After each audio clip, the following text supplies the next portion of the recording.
Hello, everyone. It's Jerry at the Fledge. Welcome to another episode of Every Damn Day. And today on the show, we've got our good friend Dawn with Ellie's Place. How are you doing, Dawn? I'm great, Jerry. How are you? I am doing well. So before we get too far, we're going to describe ourselves. My name's Jerry. I've got brown hair. I've got brown eyes. I've got headphones on. And I'm sitting up in front of my art in my office studio at the Fledge. And my Lansing or local support is Madman Poetics and his Qualifiers album, I guess, that he did, or book or set of poems, spoken word. Anyways, shout out to Madman Poetics. What about you, Dawn? All right. I am Dawn. I have long-ish, little bit below my shoulder, brown hair. And I have bluish green eyes, pretty smiley today. And I'm wearing a gray shirt that has our Ellie's Place logo on it, sitting on a couch in my living room with a picture of my kids on the wall and a picture of the Ellie's Place logo behind me. I think the Fledge logo might block your kids, so we'll get them on permanently for a second.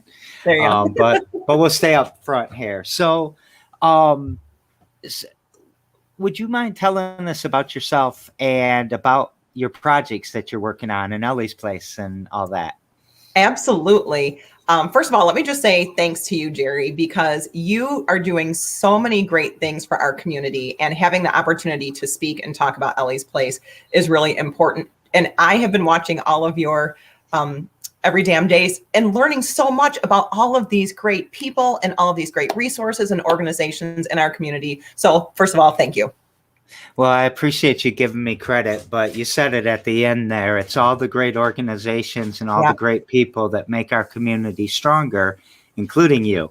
And so I'm nothing without you guys. It's just me probably ranting about something. Well, thanks for the opportunity to connect so many people. It's a wonderful thing. So I work for Ellie's Place. We are a healing center for grieving children and teens here in our community. And I'm the events and outreach coordinator. So what we do at Ellie's Place is we have peer-to-peer support groups. That means kids working with kids around the same age, support groups, talking about that they have experienced the death of someone close to them. So it is a safe place for kids to talk about their person who died. It's a safe place for kids to talk about their feelings and emotions and to learn more about their feelings and emotions. Normally we have groups at our building, which is located in Lansing. This is our headquarters branch. We've been around for 30 years, and we'll talk about that a little bit more. But since the pandemic started, we are doing our peer-to-peer support groups virtually. Yeah. So would you mind telling us about you and how you got to Ellie's Place? Yes, absolutely. Thank you. And I know you always ask like where people grew up and all of those fun things. So I've been prepping for this. So I was born in Chicago and moved to Michigan when I was in kindergarten. So I'm a Michigander, but I still have that, Chicago connection to me. Still a Cubs and Bears fan. So but I grew up. That's backwards, right? Most people are saying, "Oh, I'm from Lansing. I'm going to move to Chicago." Right. And where'd you go to kindergarten? I went to school in. Let me show my map here in Stevensville. I'm a Lake Michigan girl, so I lived, within maybe 2 miles from Lake Michigan. I grew up in the tiny little town of Stevensville, which is right next to St. Joe. So I say St. Joe, but St. Joe, Stevensville area, which is right on Lake Michigan. It's beautiful. And I try to make it down there at least once or twice a year just to see the lake. But I grew up there, graduated from there, and came to Michigan State University and then stayed. Like so many people, we love the Lansing area, and I stayed here, and I have been here since then. What'd you study at MSU? I got a degree that does not even exist anymore, which is kind of random and funny. I got a degree in telecommunications, which then switched to something else, and then it switched to something else. So it's not even technically a real degree anymore, but that's what I got. Yeah, it probably evolved into some sort of IT and computer engineering and all that stuff, huh? It did. My focus was on media arts. And it was funny because, I'll date myself as to how old I am here. But when I was in college, we were among the first people to use any internet, and we used a program called Prodigy. And we were talking about someday there's going to be high definition television. And we were all like, what does HDTV mean? So if that gives you any indication of my age. Well, I don't think we had the internet. Well, the internet was there, but we didn't use it when I went to U of M. So I'm probably older, actually. So I'll age myself as well. What have you always worked at Ellie's Place? I have not. I've only worked there full time for a little over 2 years, but I'm a longtime Ellie's Place volunteer. I started volunteering there. So back up, I'm on like my third career now in life. My first one was I worked in radio. I loved it. I worked in radio for 10 years. And while I was working in radio here in Lansing, I was a promotion director. So I was doing things in the community. And part of that was an opportunity to connect with different organizations. And one of them that I really felt a passion for, that I was able to do some volunteering for, was Ellie's Place. I was on their marketing and PR committee back in the mid 90s. So Ellie's Place opened up in 1991. So this was probably mid 90s. And then I have pretty much stayed on as a volunteer in some different realms since then. But it was an organization that spoke to me, and I was really passionate about it. So I got involved then, and fast forward, 20 plus years, and here I am now working for them full time, which is kind of a dream come true. It's amazing. I think we're gonna get into some deep stuff with Ellie's Place when we start talking about that conversation, or when we start that conversation. What do you do? Anything else? Do you do any art? Do you write?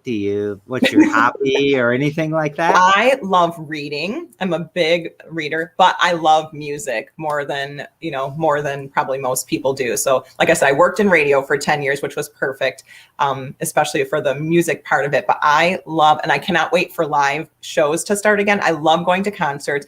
My kids are my concert buddies, and a lot of my friends are too, but I love live music.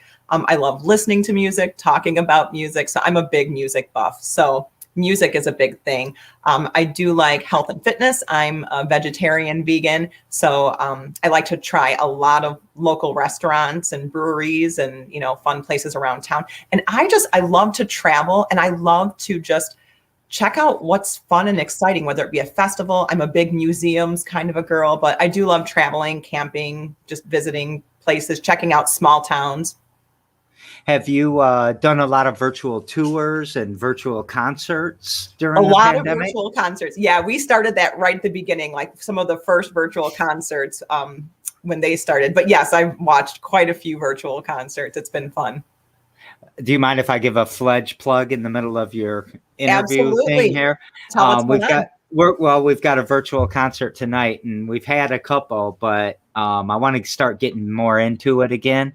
And so we start out Cozy Fest tonight at 7. So that's bands cool. from different parts of the city will be broadcasting through a single channel. So that's really cool. That's very I'm cool. excited. I'll be sure to tune in. Yeah. So Ellie's Place. How did it start? Who started it? Tell us some history of these 30 years. Yes, this is our 30th anniversary. I just got goosebumps as I said that. This is our 30th anniversary, and we have been able to provide some type of grief support to over 30,000 individuals in 30 years, whether it be just phone consultations or people who've taken part in our support groups. But can you imagine that over 30,000 people have been touched or helped by our mission? And our vision is that no child should grieve alone. So we really focus on trying to, help kids who are grieving. So we started in 1991. And it was a grassroots community effort. There was the Junior League of Lansing, who is a wonderful volunteer centered group who does projects in the community. So it was the Junior League of Lansing, and one of their members, Betsy Stover, had just experienced the death of her child, Helen Louise Snow Stover, whom they called Ellie. And so Betsy and the Junior League were looking for a project to work on, and they came across Jerry Corey, who was teaching class about children's grief at Lansing Community College. And Jerry had a program that was like a camp type thing to help kids in our community who were grieving. So it was it was at that moment, one of those things where people come together for the right reason. And so when Betsy Stover and the Junior League found out about this program, it was something that they wanted to get behind. How can they help support grieving kids in our community? And Betsy was someone whose kids were grieving. She was looking for ways to help her children who had just experienced the death of their sister. So Betsy and her team and Jerry, they did some research as to what was available. Nothing really in our community here, but what was available across the country. And there were just a few places who were really focused on children's grief. One of them is the Dougie Center, and that's out west. And the program that they had was peer-to-peer. And so with a lot of research and planning, they figured that, that would be something that would be so beneficial here for our community. So it was that group of people. Jerry Corey was our first executive director. Betsy is one of our founders. And it was just with the help of the Junior League of Lansing as our first group of volunteers. They put it together, and the Junior League wrote this business plan and came up with some, those initial fundings and volunteering opportunities. And it started from there. And here we are 30 years later. We started in the basement of Pilgrim Congregational United Church in Lansing, which is right across from Sparrow Hospital. And we were there until we have been in our building. I think we did a capital campaign and moved into our building in like 2003, 2004. Is that where the Refugee Development Center started too? I think it's know. just right. It's right behind me over here. Yeah. Oh yeah. You're right there. Yeah. You're right there. Yeah. So, oh, sorry. I got derailed a little bit. That's okay. So what geographical area do you guys serve? Mm-hmm. Is there a geographical area, or it doesn't matter? We kind of really focus on that 30 miles from Lansing area, but there are families who certainly will drive further than that to have grief support services. We do have other branches. So we are celebrating our 30th anniversary. We have a branch in Ann Arbor, Michigan. So they kind of do the same thing, the 30-mile radius of Ann Arbor. So there's the Ann Arbor branch, and they've been around almost 15 years. Next year will be their 15th anniversary. And then we have a branch in Grand Rapids, and we have a branch in Flint. So they take different parts of the state. Yeah. But we're kind of, we say about 30-mile radius, but if there are people outside of that who feel like they would like to still get support, they can. Yeah. Do you plan on expanding more? We have Ellie's Place, Michigan, which is kind of our parent organization. And the thought with that is to look to see, things like what's already in various communities. I don't think that there's any plans right now to build another Ellie's Place building or center, but to really, capitalize on what things are in communities already. How can we help? How can we help in the schools? Okay. So I'm really trying to avoid diving into this, but I'm going to have to at some point, because I'm going to choke up a little bit as we talk about grieving kids. What's that look like? It's a tragedy the way it started, right? To lose a child is a tragedy. Yeah. And to lose a sibling is a tragedy. But, and when you're a kid, it's also a tragedy maybe when you're 90 years old. I don't know that, but I imagine that it is. Who are most of the kids grieving? Is it a young person that died? It's a wide variety. It's a wide variety. I can tell you this, though. The statistic here is in Michigan that 1 in 13 children will experience the death of a parent or sibling by the time they're 18. So that kind of shows you, the numbers. It's less than that if you include aunts, uncles, cousins, grandparents, neighbors, friends, teachers, coaches. So that number then drops down to more like 1 in 6. So there are a lot of grieving kids in our community, but it's a variety. We get kids who are grieving friends, coaches, teachers, parents, siblings, anyone who was important to them in their life. If they're grieving, they can come get services. And we haven't pointed out yet that our services are provided at no cost to families. That's a really key thing, is that because of our community and because of donors and foundations and grants and our corporate partners, we are able to provide our grief support at no cost for families. That's awesome. I actually assume that people knew that, but Yeah. that's a great thing to point Yeah, out. we get there's a few things, a few questions that we get, and that's one that I just recently had was somebody said, "Well, how do I pay for this? I'm not sure." And I'm like, "It's free. It's free," which is so amazing and so important to families. You think when people experience the death of someone, maybe they have medical costs, maybe they lose an income. There's a lot of maybe it's just a struggle to fill out the paperwork for insurance. That's not an issue. It is provided for free. That's so awesome. Yeah, it is. Uh, I it makes me wonder how many times do we miss that our kids are grieving, like a teacher or the lunch Yes. lady at school dies, Yep. and you might not even know it.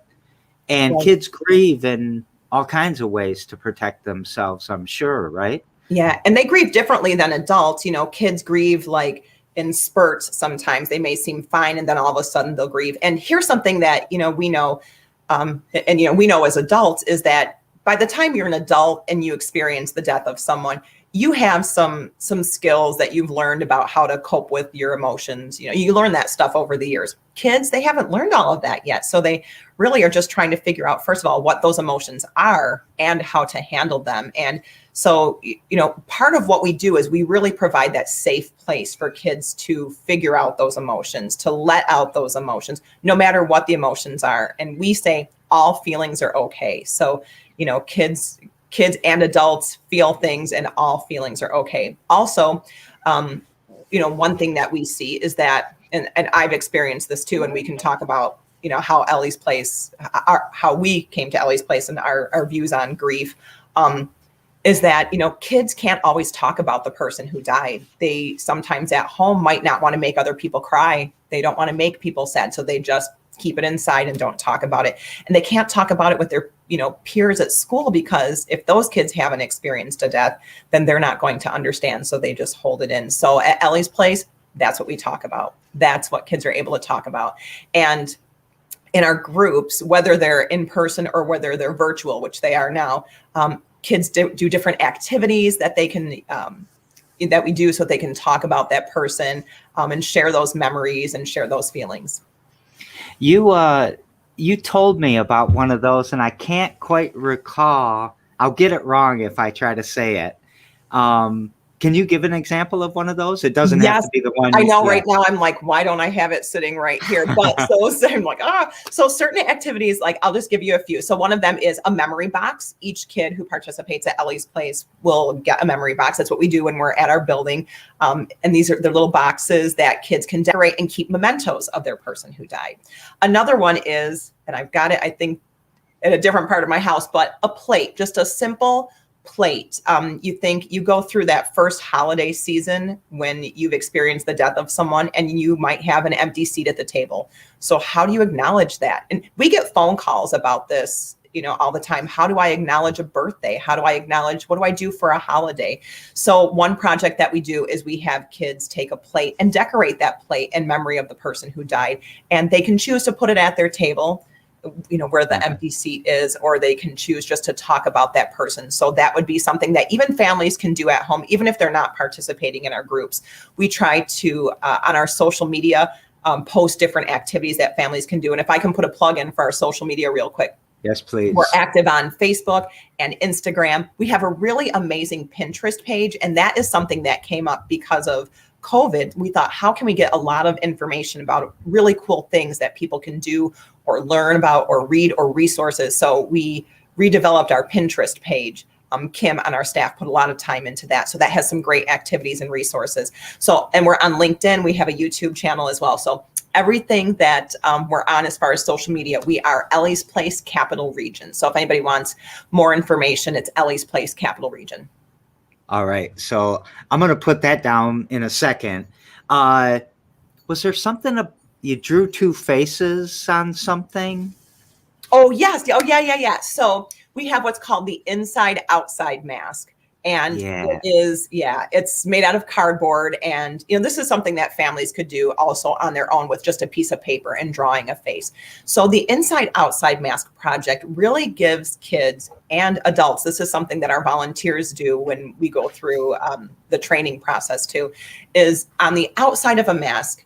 And, you either can take words that are cut out from magazines or you can handwrite things, but you put on the outside, hey, this is what people see when they look at me. Cheerful, happy, confident, sunshine, rainbow, all the different things that people might see when they look at you. And then on the inside of that inside outside mask, you put what you're really feeling: alone, sad, scared, anxious, mad. And it really is powerful for, like I said, even for adults. It's powerful to take a look at how you portray yourself out to other people and the things that you might be holding in that you don't share with others. And it's interesting when you look to see so many people are holding in those same feelings and thoughts and emotions too. That exercise really resonated with me because my grandkids, and I won't go into a lot yet, they present themselves as not grieving, not mourning, but that they are. And if we can we break through that ice once in a while and it all comes out. How young if a baby uses or loses a parent, are they going to grieve? Does a baby grieve? Does a 2-year-old grieve? They do. In our services, I think the quote that I've heard is that, I'm trying to think how it exactly goes, that anyone who has an emotional connection to someone will grieve that person. So our services are provided to children as young as 3 years old. So we have that preschool group, but our groups are 3 through 18. And then we have a young adult group, which is 18 to 26-year-old. And then any adult who brings a child to our programming can take part in an adult group as well. Okay. So are 2 3-year-olds talking to each other? They are. Yeah, we have a group, but in those groups, in those little preschool groups, it's a lot of, there's play. There's a lot of playtime. So they might be playing in the little play kitchen that we have, and they might be, making up a meal that their person who died really liked. So, it's a chance for them to still talk through and play through maybe things that they've seen or heard, or a way to incorporate memories of their person.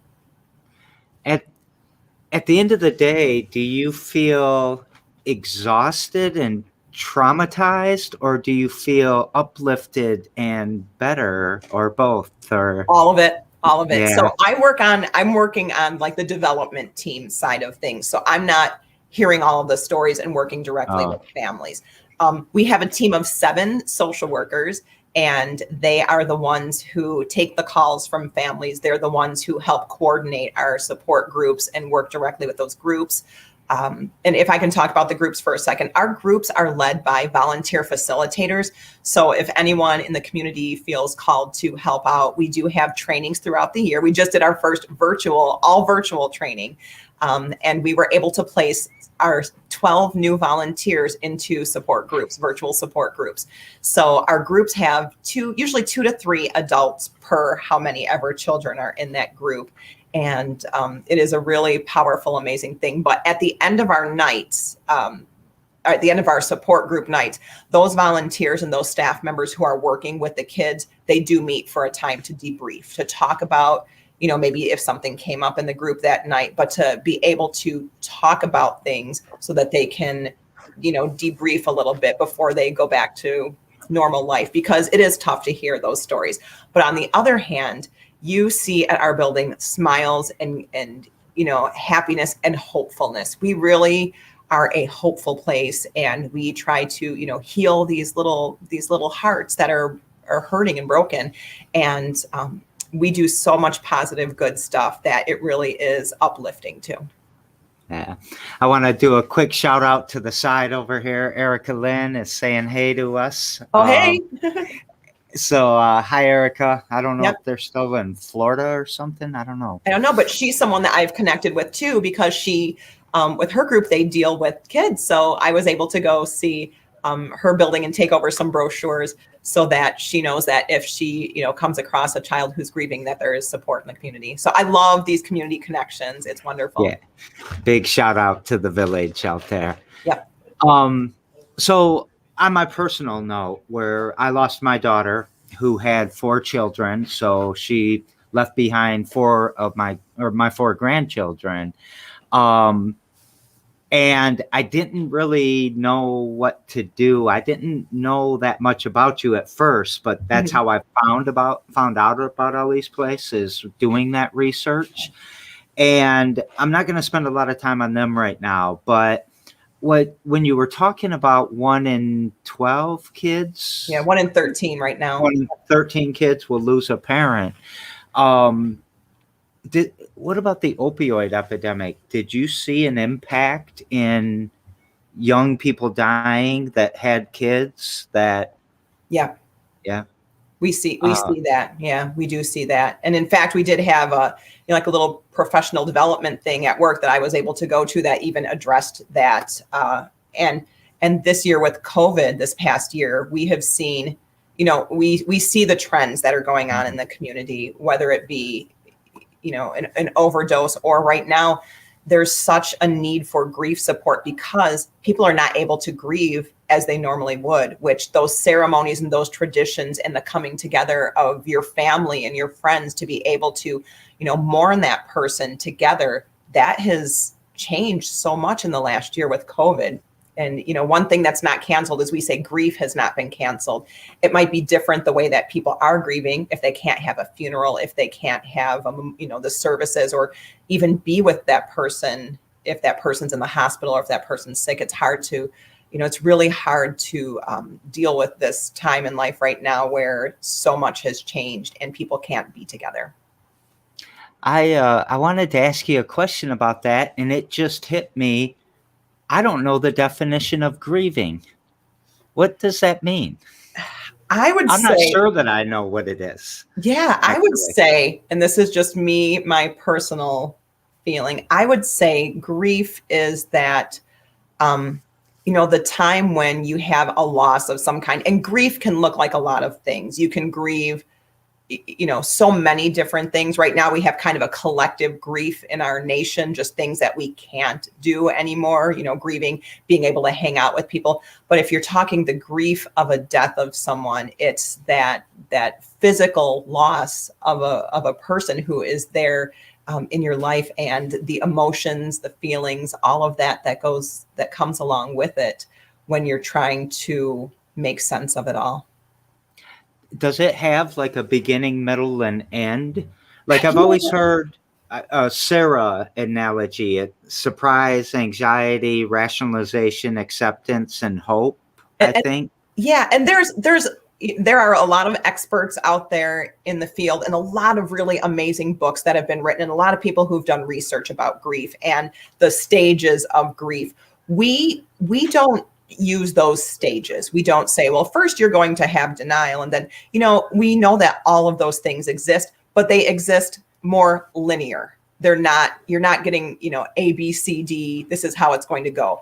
We know, we see, and maybe, you yourself, there are some days when you're feeling better and there's some days when you're feeling worse. And there's a whole gamut of emotion from anger and sadness to, you will feel happy some days. So we don't look at it as a linear from here to there. We know that grief has, it really encompasses so much, and that some of the ways that we describe it is it's kind of like we have the emotion ocean. Some days, if you're standing at the edge of the ocean, the waves are just going to tickle your toes. And then some days a tsunami could just knock you right down. And that's how grief is. It's, sometimes you'll be feeling okay, and then all of a sudden, maybe out of nowhere, something, triggers a memory, something, triggers some feelings in you, and you have that huge wave of grief that comes over you. How do people deal with this if they don't have you? How do the children deal with it if they don't have you? What's that look like, and why is it good and why is it bad? A lot of times, if you really look at it this way. A lot of times people don't deal with grief. And we know that unresolved grief will show itself, if you're talking specifically about kids, skipping school, risk-taking behaviors, maybe thoughts of suicide, depression, anxiety, fear of so many different things. So we know that unresolved grief is not a good thing. Teachers see it at school. And, it's those teachers sometimes who reach out to a kid to find out maybe why they're acting out, to learn that kid has experienced grief. Yeah. And I guess, how does a teacher connect with you? Just through the social media? Is there, like, do all the schools know who you are, obviously, or I hope? Yes. I'm glad you asked, because this gives me the opportunity to talk about one of our programs that we have, which, we have an amazing program at our building where families can come in the evenings to our support groups, which are now done virtually. But we also partner with local schools, and we partner with the school counselors. So at over 40 middle school and high schools, we have what's called Ellie's Group. And that is an 8-week program where we take the show on the road and we go to the school and do a support group right there at the school. And this past session, which would be our fall session, we still partnered with 7 schools who were still able to come up with groups virtually. And I mean, like, how amazing is that to think of? First of all, schools are still trying to deal with getting all their kids, to be online for classes, but to take that one step further and to see the value in what our groups provide, to have those groups still, happening, what was just a really wonderful thing for our community. Another thing that we do is that we have, this is something that we're rolling out. It's not available for all schools yet, but with some grant money, we were able to provide grief toolkits and grief backpacks. So Lansing School District right now, all of the counselors in the schools have gotten a grief toolkit. And it's just a big bag, big Ellie's Place bag that has books for the counselors, so that, the counselors are often that first person who will hear about, the teacher and the counselors will hear about a child who's grieving. So we are trying to help the schools get the resources in their hands. So we are providing, and like I said, this is kind of a piloted thing, and Lansing Schools was our first big push to do this, to provide books for the counselors and the teachers, and then to provide things for the kids as well. There might be some journals in there, some, squishies or some Play-Doh or something for the kids to manipulate, to try to, physically get some of their emotions and feelings out, coloring books, depending on the kids' ages. And another step that we were able to just do, thanks to Jackson here in our community, was to provide all of the Lansing schools 2 backpacks, so like drawstring backpacks that grieving kids could then take home and keep, that have some of those same things. And then it also has information and resources for the adult in the home. That's so amazing. It's so awesome. I know, it's amazing. And, of course, we would like to be able to provide this everywhere, but this is a project that's, it's up and coming, and we're finding some success with it. I don't know what you're doing to the people in the crowd here, but they're writing missives now. Tobias and Alyssa have both written big paragraphs. I don't want to read it too much, but I think they're kudos to you and some other work that's happening. And then Erica sent a link about grief. So I promise I'll check those out after and put the links in, and everyone. I talk to a lot of organizations, like, let's just say a homeless advocacy, for example. And the goal is, get rid of homelessness, and maybe we don't need this organization, or we don't need this advocacy anymore, or we can move on to something else. Yeah. But this children grieving is never going to go away, is it? No. And we know, grief will touch every person in their life at some point in time, hopefully when you're older, but unfortunately, as we see, there's a lot of children who are grieving. So, we know that we're going to be around, and we know that if we can help these kids now to be able to work through this grief journey that they're on, it will help them to lead healthier, happier lives. And we see, if I can point this out, this is really interesting. So we've been around for 30 years this year, and we see people come back to volunteer with us, or in my case, I was a participant, and we can talk about that. I was a participant in an Ellie's Place group when I was younger. And now I'm an employee there. So we see some of our staff members, some of our volunteers, people who come back to give back to us and to help us out who are past participants. Would you like to talk about your experience? Yeah, we You can. sure? Yeah, are we It's up ready? to We you. ready to go here, Jerry? I am ready to go. Okay. So both of my parents, I wasn't planning on getting teary-eyed. So both of my parents died young. My dad died of a heart attack when he was 46, and I was in my sophomore year at Michigan State University. And to be a student, you know, you're focused on being a student, you're having fun, you're going to class, you're doing all these things. And then you get a phone call that says your dad died. That is, you know, that is something that changes your life completely. I was 19 years old. I went home. I was with my family. The next week, though, I was back up at college. I was a student. I was an employee. I was a roommate. I couldn't be with my family. I couldn't grieve because I had all of these things going on. I couldn't be with them to help them, which was weighing on me. And so, you know, a few weeks after his death, it was obvious that I was grieving. I didn't know how to handle the grief. I didn't know how to handle the guilt of not being able to be with them. All of those feelings and just the being alone. So I, at that point, didn't know about Ellie's Place. I did go to see a counselor at MSU a couple of times. Fast forward, maybe, I don't know, 6-7 years, I was already volunteering for Ellie's Place at this time. My mom died of cancer. And that, again, it was just an awful period in my life. And, well, I don't talk about this a lot. I was already aware of Ellie's Place, and I was volunteering there, and I knew that they had a young adult support group, and I took part in that group. I went and, you know, signed up, and it was so very important and so very helpful. So when I talk to people about Ellie's Place, it's something that I understand and that I'm passionate about. Being with other people who understand and who make you feel like you're not alone is so validating and so important. And, you know, my friends when I was in college didn't get what I was going through when I was grieving the death of my dad. And my friends, you know, here I was a young adult. I was just, you know, I had graduated college. I was just really starting my life and really starting to thrive. And my mom died. And, you know, my other friends weren't going through that similar experience. So being able to go to the young adult group at Ellie's Place connected me with other people that I could talk to about things that I couldn't even talk to my friends about, because these other people understood. And like I said, it was very validating, and it made me feel like I wasn't going crazy in my head, that, you know, all the feelings that I had were real and true and important to understand. I think that is so, well, sorry, 1 second. Thank you very much. Oh, we're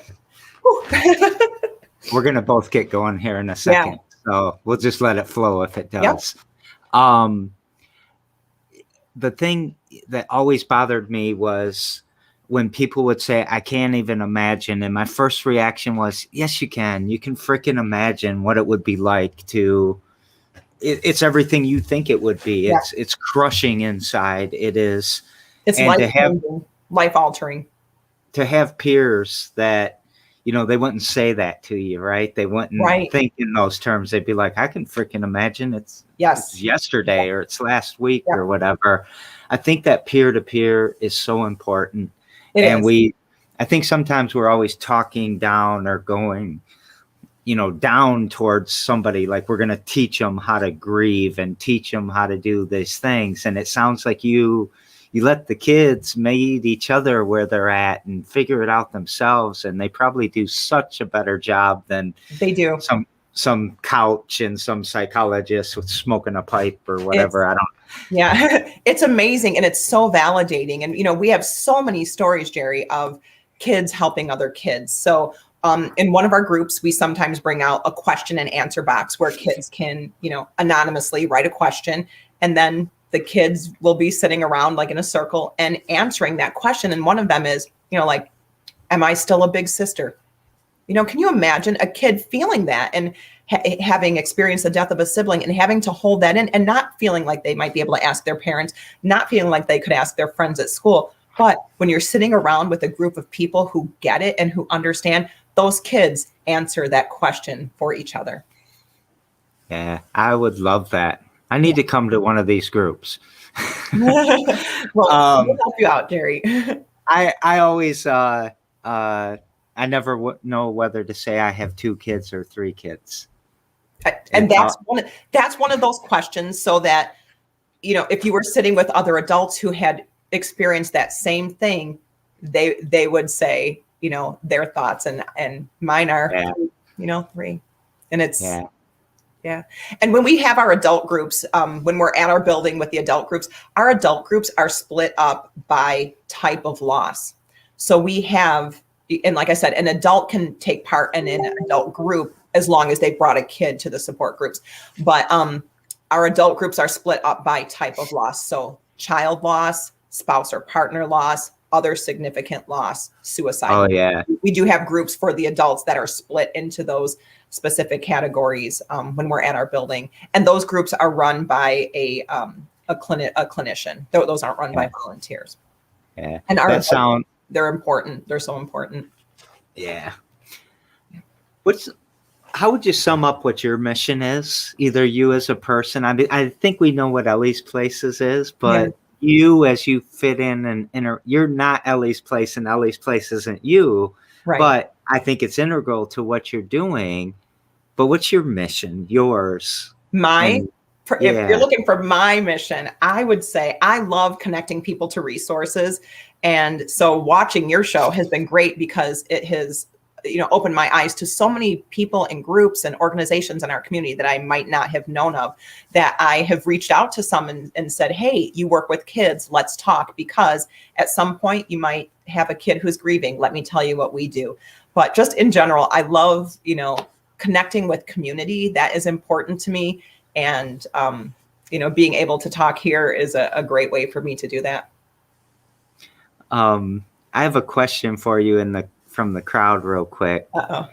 With the level of empathy you embody, how do you protect your well-being without overextending your giving heart? And that question's to you. Wow, that's a good question. I am definitely one of those people who is all in emotionally, but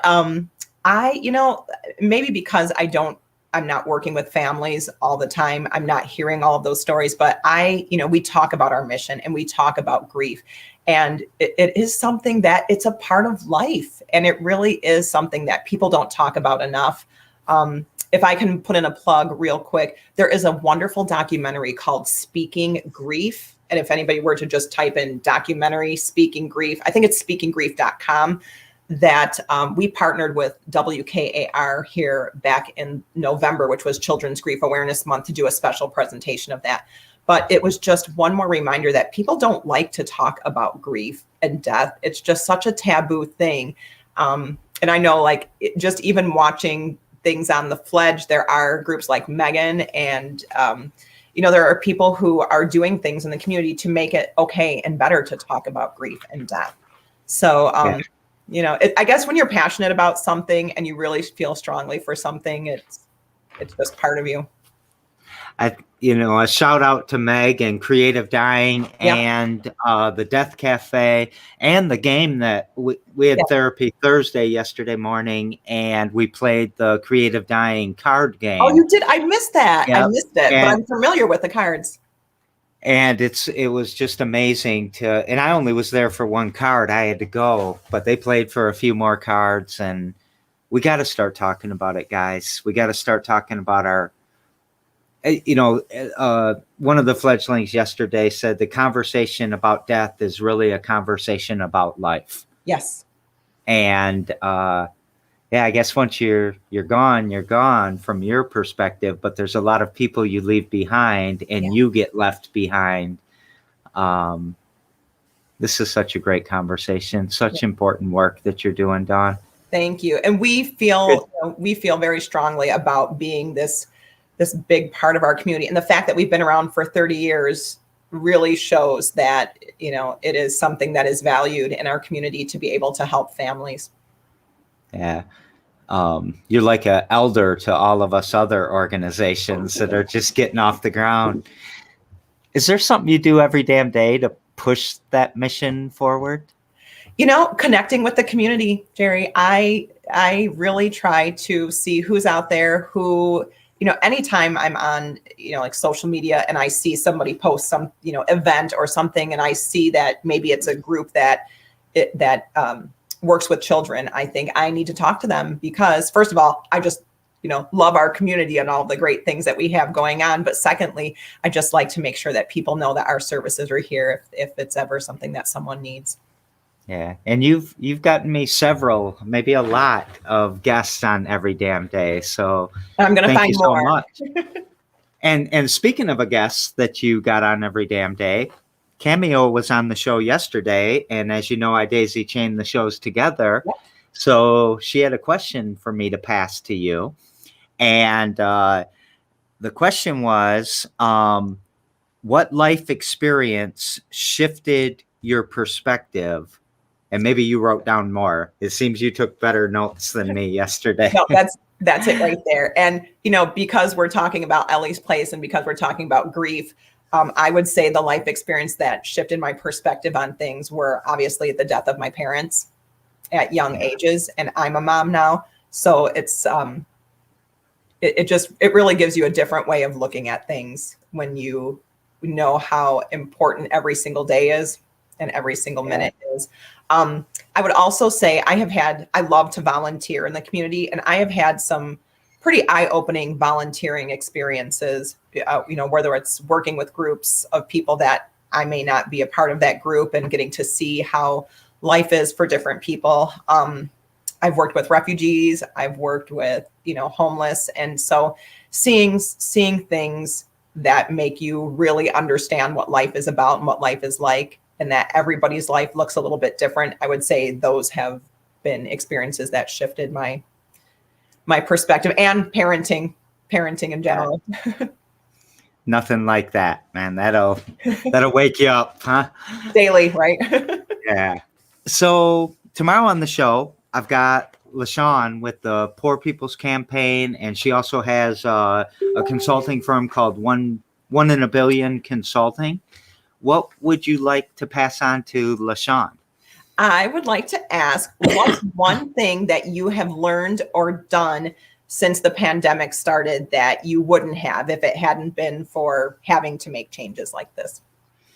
And as you know, I think that's a great question, by the way, but I'm going to turn that question on you. So what's one thing you've learned or done since the pandemic that you wouldn't have done unless you had to adapt or whatever? One thing, and this is a fun thing, this is a personal thing, is that I got closer with I come from a large family. So I got closer with some of my siblings and some of my nieces and nephews, like toward the beginning. Like now things have, evened out a little bit, but toward the beginning, I was playing Yahtzee with my nieces and nephews in Arizona. We're like, let's see each other. Like, why wasn't I doing this for years and years? We've had the technology, but it took something like the pandemic to force me to say, oh, let's look outside of our comfort zone here and let's really do this. So, and some of my siblings and I were doing a little weekly get together on Zoom. And it was just a great chance for us to catch up. And once again, like, why aren't we doing this all the time? Why did it take a pandemic for us to do this?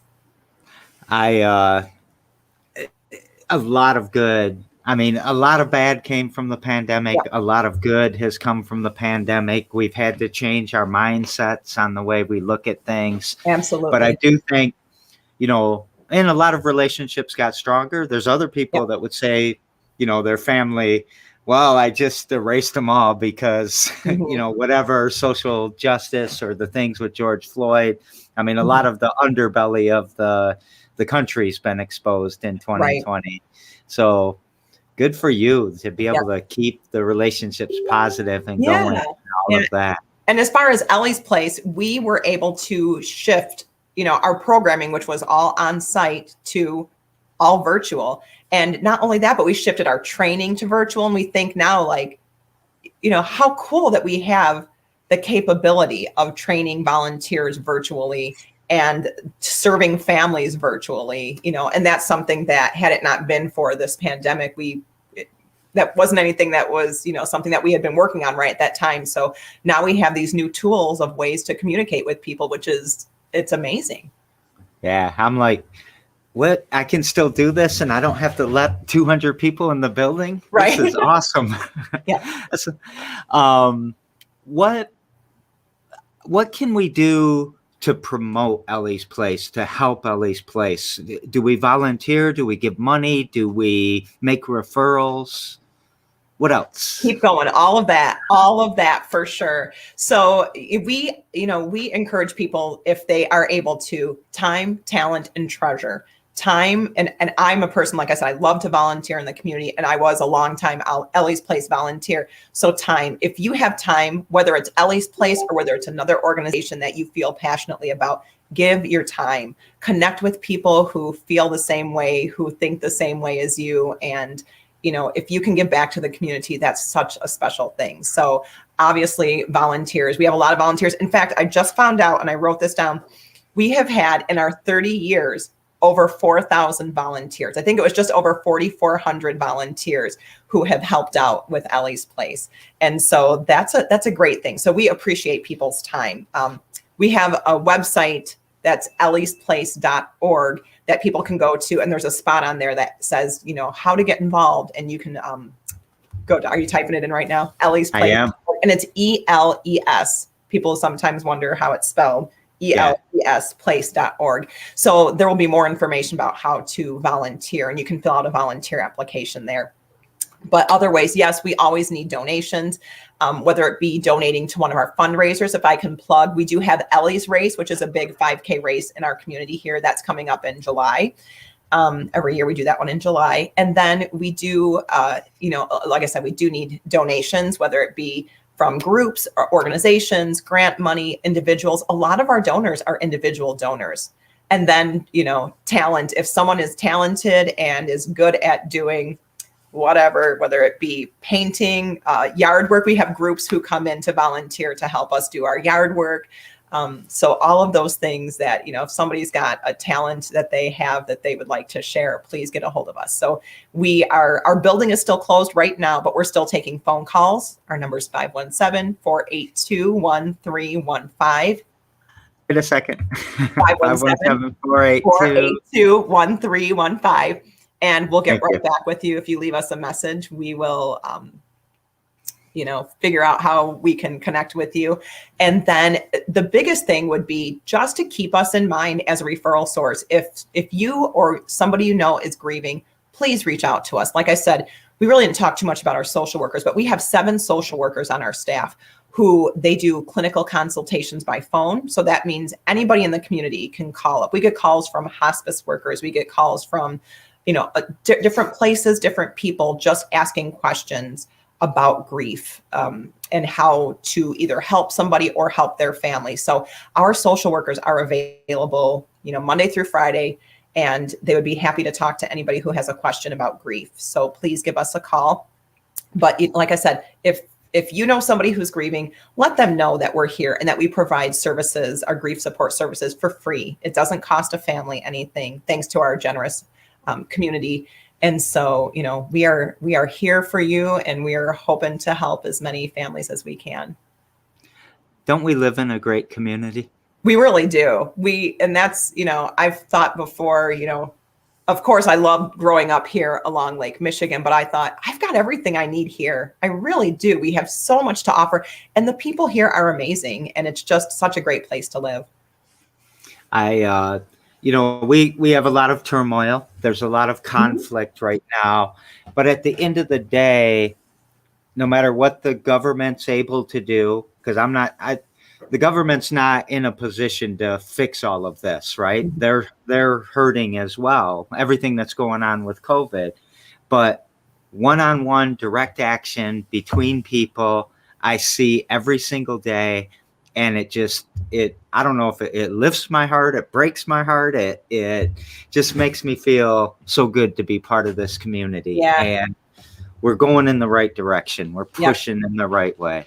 Yep. And once again, I think you are absolutely amazing, Jerry. You are an instigator of good things. You are connecting people, and you're having, giving people the opportunity to have conversations and discussions about pretty much anything and everything. And you have given so many people, the opportunity to lend a hand and help other people in our community. And congratulations to you for doing all that. And I know you've gotten some good kudos for that. You've got the SBA award. That was just that's a big deal thing. So congratulations for all that you do. Thank you so much. It's very kind for you to say it. But as you know, everything we do through other people. And maybe that's why we like connecting. Maybe that's why you and I get along Yep. so well. And that's why we probably talked for 55 minutes when Right. we said we were going to talk for 30. Is there anything you'd like to take us out with? Anything you want to really get in there to make sure you say it? Just, like I said, if you are grieving or if someone you know is grieving, we have resources here to help you right here in our community. Follow us on our social media, Ellie's Place Capital Region. Check us out on our website. There's a lot of resources on the website that can help for grief. And that's elliesplace.org. And I guess that's it. Thank you so much. Much Thank love you. to you and to Ellie's Place. Thanks. And all of the great work that you're doing. I'm going to do a little bit of personal again. My grandkids really, I watched them grieve. I watched them still grieve. I watch how they get in trouble, how they change a little bit when they see your picture at my house, and just the work that you do. I mean, imagine it's not 30,000 kids, or well, it was, right? Over 30,000 individuals in 30 years. 30,000 little individuals and bigger little, but it's amazing. Thank you so very, very much. It's important work. Thanks. And I will see you later. Bye-bye. Bye.